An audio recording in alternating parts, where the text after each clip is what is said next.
ଆମେ ଭାରତ ମାତା କି ଜୟ କାହିଁକି କହୁ?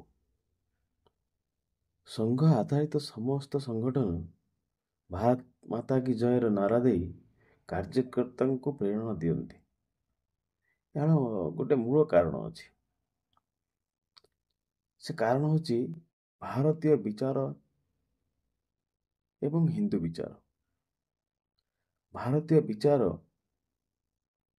ଯେଉଁ ବିଚାରକୁ ଋଷିମୁନିମାନେ ସଂଗଠନ ବିଷୟରେ ବହୁ ଆଗରୁ କହିଛନ୍ତି।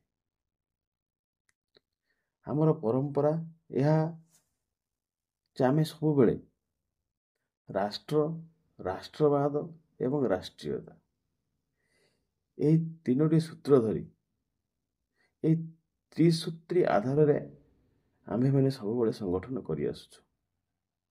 ତେଣୁ ଆମର ସମସ୍ତ ସଭା ସମିତି ହେଉ, ରାଲି, ଧାରଣା, ଆନ୍ଦୋଳନ ସମସ୍ତ କ୍ଷେତ୍ରରେ, ସମସ୍ତ ଆୟୋଜନରେ ଭାରତ ମାତା କି ଜୟ ଏହି ନାରା ଦେଇଥାଉ। ଏଇ ଯେଉଁ ନାରା ଏହା ଦେଶବାସୀଙ୍କ ମନରେ ତଥା କାର୍ଯ୍ୟକର୍ତ୍ତାଙ୍କ ମନରେ ପ୍ରଖର ରାଷ୍ଟ୍ରବାଦ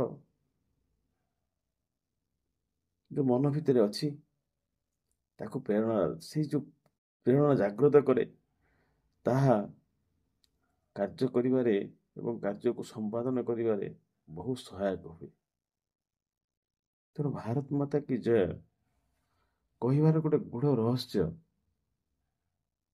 କାର୍ଯ୍ୟକର୍ତ୍ତା ସେଇ ନାରାର ତାଳେ ତଳେ ସବୁ କିଛି ଭୁଲିଯାଏ। ସେ ଆନ୍ଦୋଳନ ଯେତେ ସମୟ ଚାଲୁ, ସେ ଆନ୍ଦୋଳନକୁ ଦବାଇ ଦେବା ପାଇଁ ଯେତେ ପ୍ରତିପକ୍ଷ ଯୋଜନା କରୁ, ସେ ସମସ୍ତ ଯୋଜନାକୁ ପଣ୍ଡ କରି ଏଇ ଗୋଟାଏ ନାରା ଦେଇ ସେ ଆନ୍ଦୋଳନ ସମ୍ପନ୍ନ ହୁଏ ଏବଂ ତାର ଦାବି ସେ ହାସଲ କରେ। ଭାରତ ମାତା କି ଜୟ ଏକ ଅମୋଘ ଅସ୍ତ୍ର କହିଲେ ଅତ୍ୟୁକ୍ତି ହେବ ନାହିଁ।